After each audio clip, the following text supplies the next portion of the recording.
So ask them, man, since we got you on and we talking these old linemen, and I know you was watching some of these cats at the combine, how you feeling about these tackles, man, and these centers that's in this draft right here, baby? In terms of how some of the help that we could potentially be looking at over here. Man, they're solid. This is probably one of the fastest O-line groups I've seen. It's so many 5 flat guys, so close to being 4'9". Like even Joe Alt at 6'8", 320 plus which ran like a 505.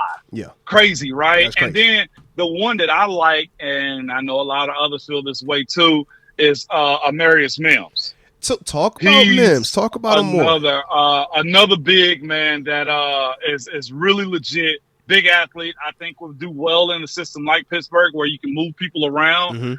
Be very, very fascinating, man, to see what happens at that position because it is a position of need. Yeah. Now with Mims, are you concerned any with just the lack of starts in actual like in stadium experience? I know he crazy athlete. We saw him, in the Natty, saw him in the semifinals, but he just hasn't played a ton of games. Does that deter you in any way? Not really.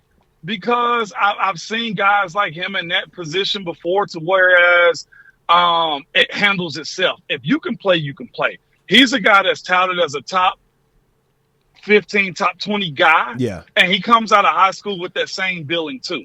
He understands how to play ball. And again, football is one of those injury sports that stuff like that happens. And when it comes down to believing the dude can play, either they can or they can't. The thing that you have with him is it's not like you would draft him as an injured player and you got to wait on him. Oh, very true. Yeah, he's healthy. You know what I'm saying? Yeah. So, and then he's young. You can get him in your system. You can get him. You can teach him NFL ways fast. I know a lot of people are talking about, this class is older as far as the transfer portal and stuff like that.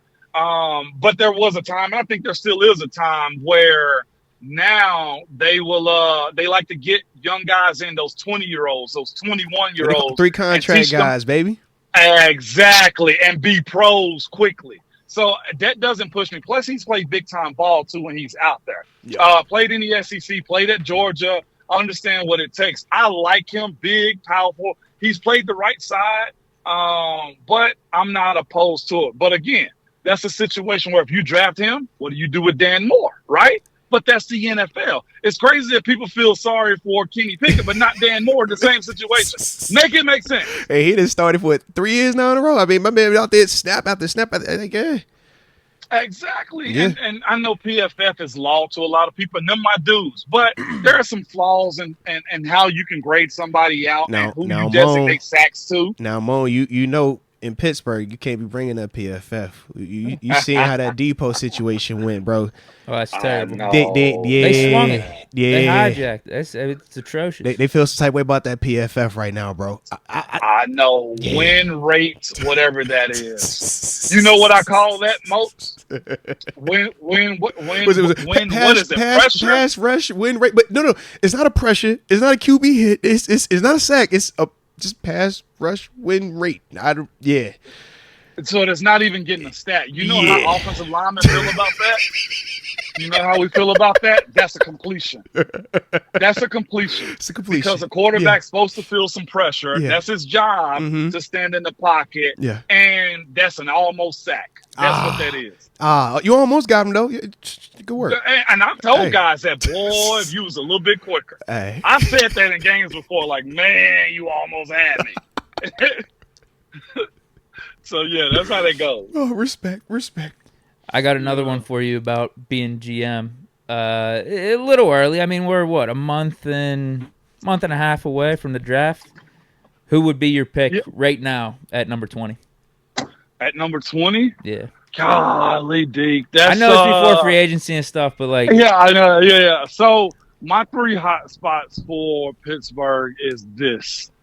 There is a need for corner, and I'll be honest, I'm not as fluent in corner as I am at other positions. So if there's a guy there that they think is good, hey, corner could be a position that you get. But I also say with that, you'll have 2 young guys holding down both sides of the field, so that can be problematic for your defense.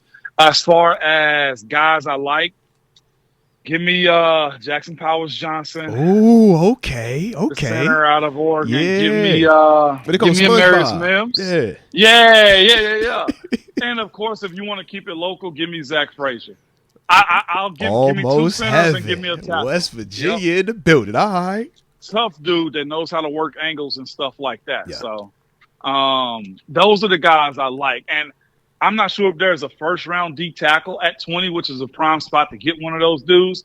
But I will say I think it's time to start getting Cam some more help. I think Keanu Benton was real solid in his rookie year and should grow. But we saw a disappearance of DeMarvin Leal this year, right? That's real. We got to figure out what's going on with him. Isaiah Loudermilk is another guy. I like Larry Ogunjobi. But at some point, you got to start shoring up that D-line and also that inside off-ball linebackers. Like, that's got to be figured out, especially when you go playing Quan, you playing Holcomb, and then you also playing Elandon. You know what I'm saying? Like, figuring that position out would be a huge plus at 20 if there's a guy there you like.